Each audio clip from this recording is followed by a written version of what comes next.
Okay, welcome everybody to a quick sneak peek at my latest game, DataStream Y2K600.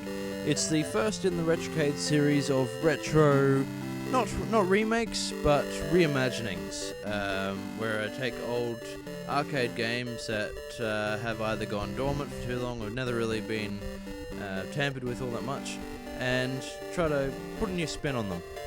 This is my reimagining of the classic game Frogger, which I've never particularly liked too much, but I could definitely see a little bit of potential there, and yeah, this is what I came up with.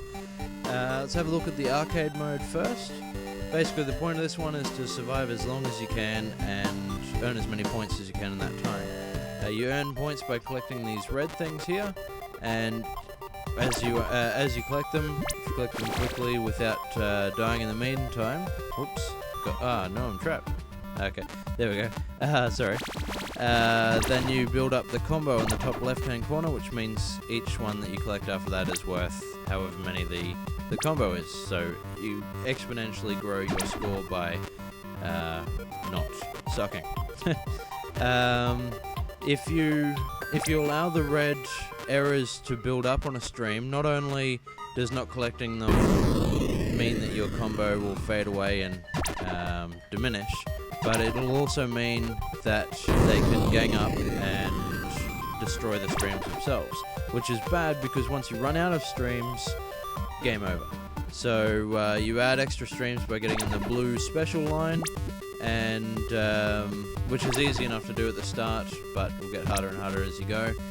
And you basically just got to try and survive without losing your streams as the game gets harder and harder. That's a bit of a confusing way to explain it, and there's, probably doesn't make much sense, but once you play it, hopefully it'll make a little bit more. Now let's have a look at corruption, which is essentially the inverse of that, where instead of trying to open up streams to stay alive longer, you've got waves of streams that you have to close. So you do that by getting into the yellow special stream, there we go, and that'll close a line. It comes up again, wait for there, close the last one, that's the end of the wave. And you've just basically got to keep doing that as long as you can. Now that it starts off really easy, but it doesn't stay that way for very long because of the way that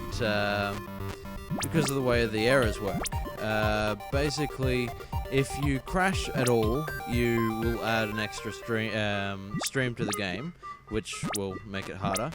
But if you fail to get around and collect all the red errors, they can also gang up and open an extra stream, which at these very early waves isn't that much of a risk, but later on when you've got maybe 15 to 20 streams open on the game, it can get pretty intense trying to keep... oh, I'm screwed here. Yep. Trying to keep the errors in check so they don't just keep opening extra lines on you. The reason that opening extra lines is bad is that when you get to 21 lines, game over. So yeah, that's basically that mode. Also could have explained that a little bit better, but who cares? Waypoint. Waypoint is basically get the target. You're the red thing, you gotta get to the yellow thing, and you have a timer. You've basically got to get as many yellow things as you can before the timer runs out. Each time that you get one, you get an extra 2 seconds. Every 10th yellow thing that you get, so 10, 20, 30, that sort of thing, it'll add an extra line to the top of the screen, which will make it a little bit harder to get around the screen to collect them. There you go. Yeah, there's not much more to say about this. It's pretty simple, lots of fun. So far, the highest score I've gotten on this one is, I think, 104, and that was pretty intense. So yeah. All right, we'll keep moving along. We'll skip over Glitcher, which is the traditional Frogger mode, until the end because that's probably the most interesting to look at, and move to Flow Rider, which is probably one of my favorite modes of the game. Now, the point of this is basically to get from the bottom to the top and then back down to the bottom again. But, well, I'll show you what happens in a second. Going from the bottom to the top is fairly straightforward, except you can't move laterally. You can only move up and down in the streams, and you have to go with the flow of the stream that you're in. So that's fairly simple, but once you get to the top, this happens, and the grid starts to fade away. Now, on the first couple of waves, it's pretty simple to get back down to the bottom because they're still kind of fading out, so you can sort of see where you're supposed to go.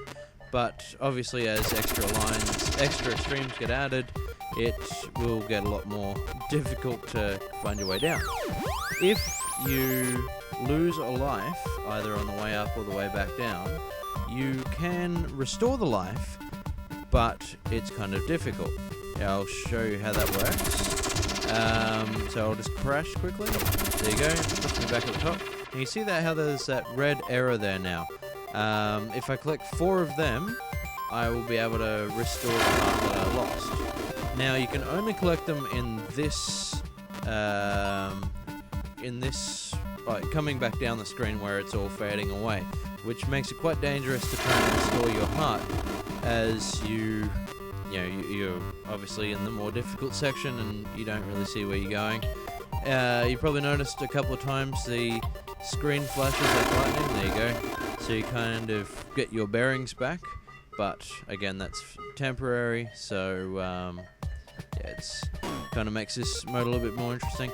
This is more of a test of patience and strategy to keep yourself from getting stuck in a line like this where you can't see above or below. So you've either got to take a risk and jump down, or try to wait it out until the lightning strike to get down. Pretty simple game again, but lots of fun when you get up into the higher levels, and pretty intense. So we will move on to the final mode, which is the traditional Frogger mode, aka Glitcher. Glitcher's probably got my favourite story there, but you can read that once you give me $1. Basically, it's Frogger.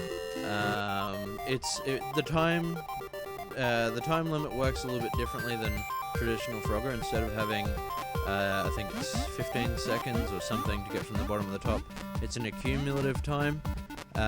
So every time you get to the top, you get put back down to the bottom. You've got, and you get 150 points.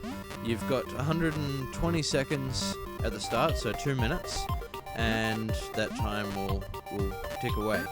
At the end of the round, once you've collected all 5 of the white things at the top, you will get whatever time you've got remaining as a bonus added onto your score, and an extra 30 seconds.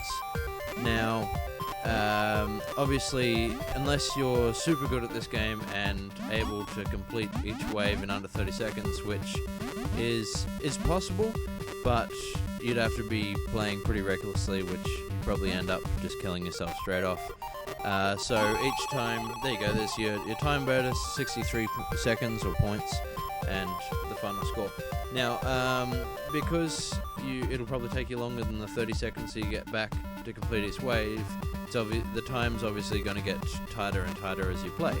So when you start running out of time, it'll start digging into your lives. So if you get down to 0 seconds left, it'll take a quarter of a heart and give you 10 seconds back onto the clock.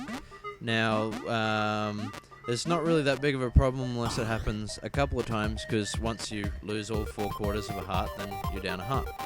There's no way to get your hearts back in this game, and you can play as long as you've got at least a quarter of a heart. Crashing will take an entire heart away. Yeah, that's pretty much it. See the red thing in the middle there now? That's a snake, quote unquote snake.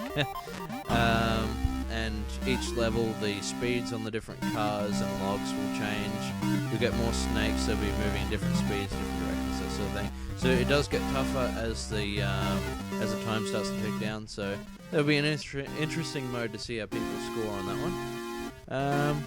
So yeah, I think that's pretty much everything to show you guys. I mean, there's the high score tables and the credits, but yeah, that's pretty much it.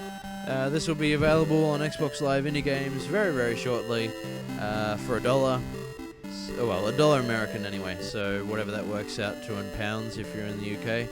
And yeah, have fun and give me your money. Bye.